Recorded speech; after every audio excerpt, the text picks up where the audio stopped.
ఓం శివాయ గురవే నమః. శ్రీ భద్రకాళీ మాత్రే నమః.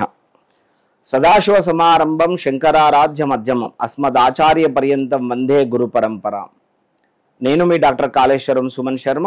ముందుగా వీక్షిస్తున్నటువంటి ప్రేక్షకులందరికీ కూడా దీపావళి శుభాకాంక్షలు.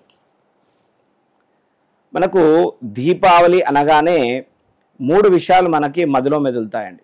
ఒకటి లక్ష్మీ కుబేర వ్రతము, హారతులు, అదేవిధంగా కేదారేశ్వర వ్రతము, ధనలక్ష్మి పూజలు. అంటే ఈ స్వాతి నక్షత్రము అమావాస్య రోజు వచ్చినట్టయితే మనము కేదారేశ్వర వ్రతాన్ని మనం ఆచరిస్తూ ఉంటాం. సో ఈ వీడియోలో మనము అసలు ధనత్రయోదశి అంటే ఏమిటి, దాని యొక్క ప్రాముఖ్యత ఏంటి, అదేవిధంగా హారతులు ఎప్పుడు తీసుకోవాలి, అదేవిధంగా దీపావళి అంటే అర్థం ఏమిటి, ధనలక్ష్మి పూజలు ఎప్పుడు చేసుకోవాలి, కేదారేశ్వర వ్రతాన్ని ఎప్పుడు ఆచరించాలనేటువంటిది మనము సవివరంగా తెలుసుకుందాం. ముందుగా మనము లక్ష్మీ కుబేర వ్రతాన్ని ఏ రోజు ఆచరించాలో తెలుసుకుందాం. ఆశ్వీజ మాసంలో వచ్చేటువంటి ఒక బహుళ త్రయోదశిని మనము ధనత్రయోదశి, ధనతేరస్ అని పిలుస్తూ ఉంటాం.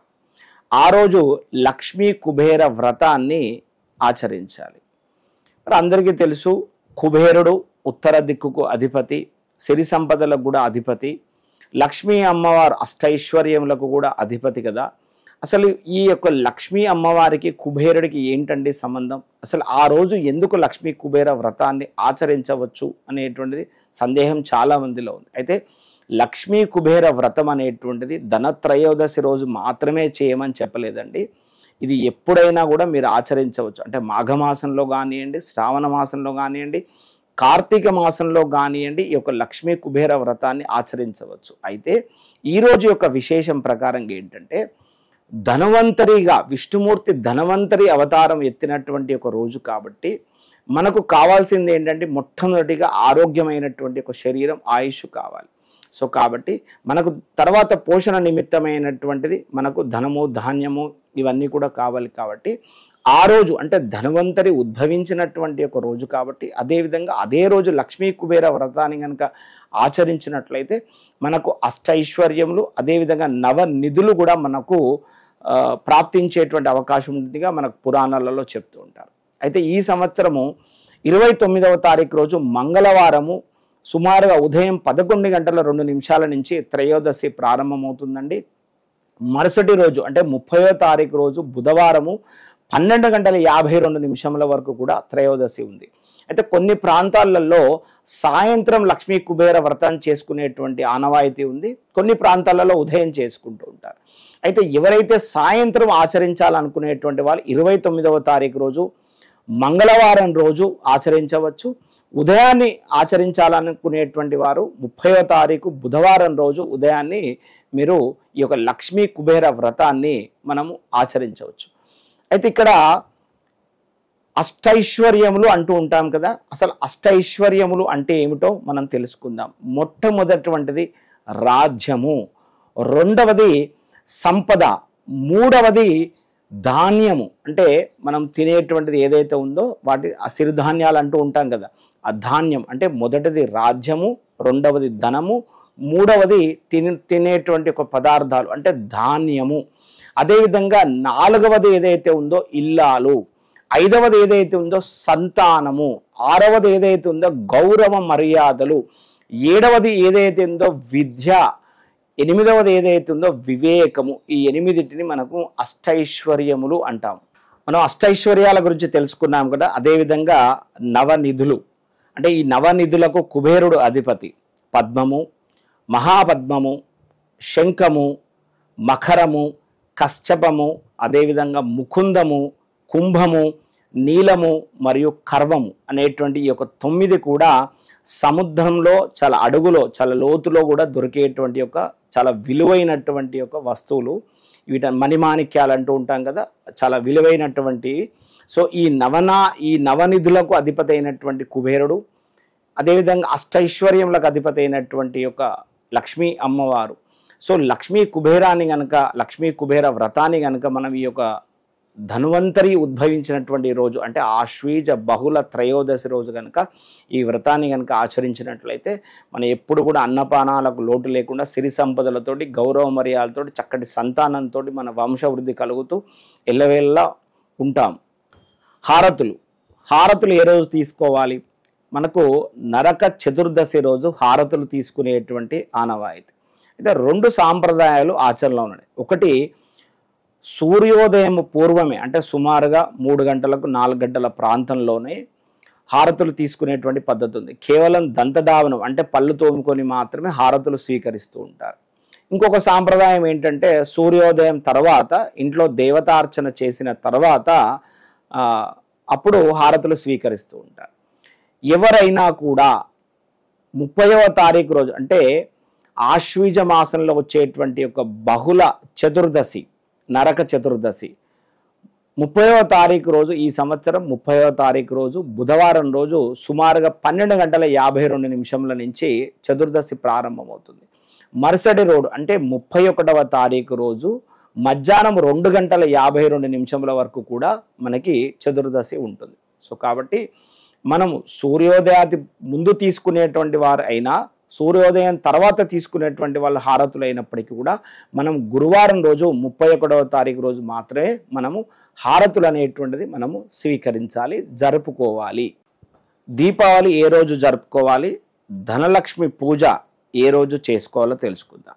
దీపావళి అనగానే ఆ పేరులో వలి అంటే వరస, దీపాల వరస అని దాని అర్థం. అయితే మనకు దీపావళి అనగానే 2 ఇతిహాసాలు కథలు మనకి నానుడిలో ఉన్నాయండి. ఒకటి దశకంఠుడైనటువంటి ఒక రావణాసురుడిని రాముడు సంహరించి అయోధ్యకు విచ్చేసినటువంటి ఒక వేళగా దీపావళిని జరుపుకుంటారు. అదేవిధంగా నరకాసుడు అనేటువంటి ఒక రాక్షసుడిని సత్యభామ సంహరించిన తర్వాత దీపావళి అనేటువంటిది ఆచరిస్తూ ఉంటారు. అయితే ఇక్కడ దీపావళి అనగానే మనకు అమావాస్య స్వాతి నక్షత్రము అనేటువంటిది కూడా మనకు ప్రాముఖ్యంలో ఉంది. అయితే ఏంటండి దీని ప్రత్యేకత? అసలు స్వాతి నక్షత్రము ఈ అమావాస్యకి ఏంటండి ప్రత్యేకత అంటే సంవత్సరంలో ఒకేసారి మాత్రమే మనకి ప్రత్యక్ష దైవులైనటువంటి సూర్య చంద్రులు ఇద్దరు కూడా ఒకే నక్షత్రంలో ఉదయించినట్లయితే అంటే స్వాతి నక్షత్రంలో అంటే ఆశ్వీజ అమావాస్య రోజే ఇది సంభవిస్తుందండి. సంవత్సరంలో ఒకసారి మాత్రమే అంటే స్వాతి నక్షత్రంలో సూర్యుడు చంద్రుడు ఇద్దరు కూడా ఒకేసారి వాళ్ళు ఉదయించడం జరుగుతుంది. స్వాతి నక్షత్రానికి అధిపతి రాహు, ప్రత్యర్థేవత వాయుదేవుడు. అంటే ఒకవేళ గనక మనము ఆకాశం నుంచి కనుక భూమండలాన్ని కనుక చూసినట్లయితే ఒక వెలుతురు, అద్భుతమైనటువంటి ఒక వెలుతురు, సూర్యచంద్రుల వచ్చేటువంటి ఒక అద్భుతమైనటువంటి తేజస్సు వెలుతురు కూడా ఈ వాయుదేవుడు భూమి చుట్టూ కూడా ఒక వలయాకారంలో తిప్పుతాడట. ఊషద్వేషాది సంయుక్తే ఇది దీపావళి భవేత్ అంటూ ఉంటారు. అంటే ఒక అద్భుతమైనటువంటి ఒక వెలుతురు కూడా మనము చూడవచ్చట. సో ఈ దీపావళి యొక్క అర్థము. అయితే కేదారీశ్వర వ్రతానికి వద్దాం. కేదారీశ్వర వ్రతం ఎప్పుడు ఆచరిస్తూ ఉంటాము? స్వాతి నక్షత్రం అమావాస్య వచ్చిన రోజు మనము ఈ యొక్క కేదారీశ్వర వ్రతాన్ని మనం ఆచరిస్తూ ఉంటాం. ఈ సంవత్సరం అంటే క్రోధీనామ సంవత్సరంలో 31 అక్టోబర్ మధ్యాహ్నము సుమారుగా 2:52 నుంచి 1వ తారీఖు నవంబర్ శుక్రవారం రోజు సాయంత్రం సుమారుగా 5:03 వరకు కూడా మనకి అమావాస్య ఉంటుంది. ఆ శుక్రవారం రోజు కూడా పూర్తిగా స్వాతి నక్షత్రం ఉంటుంది. కాబట్టి మనము 1వ తారీఖు రోజు మాత్రమే మనము దీపావళి జరుపుకోవాలి. అదేవిధంగా ఆ రోజు కేదారీశ్వర వ్రతాన్ని మనము ఆచరించాలి.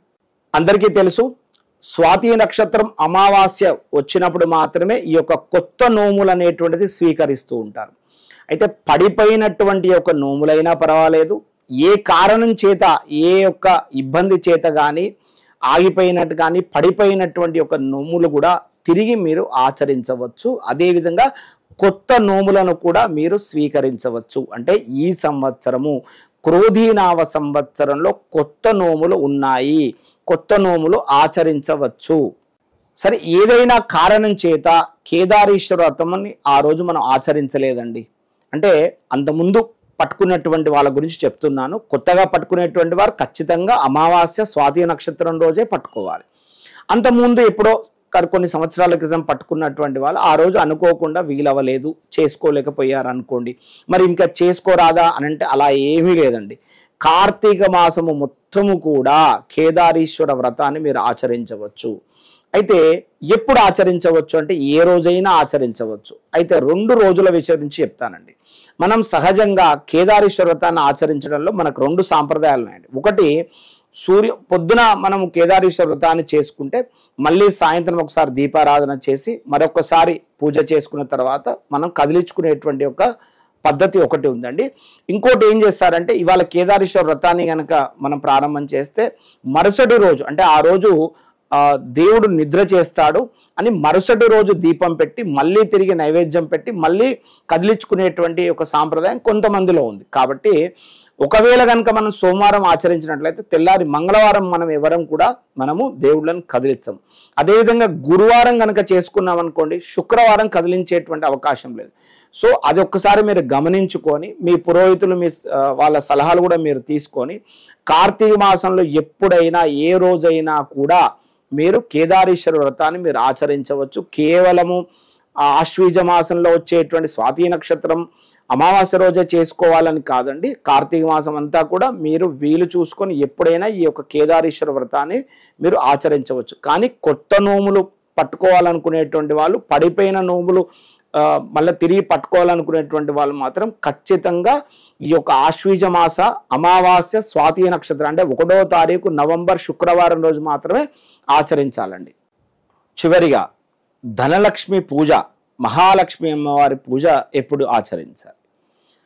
మనకు ఈ సంవత్సరం క్రోధీనామ సంవత్సరంలో ఆశ్వీజ మాసంలో 31వ తారీఖు అక్టోబర్ 31వ తారీఖు రోజు సుమారుగా 2:52 నుంచి మధ్యాహ్నం 2:52 నుంచి మనకు అమావాస్య ప్రారంభమవుతుంది. మరుసటి రోజు అంటే 1వ తారీఖు రోజు శుక్రవారం రోజు సాయంత్రం 5:03 వరకు కూడా అమావాస్య ఉంటుంది.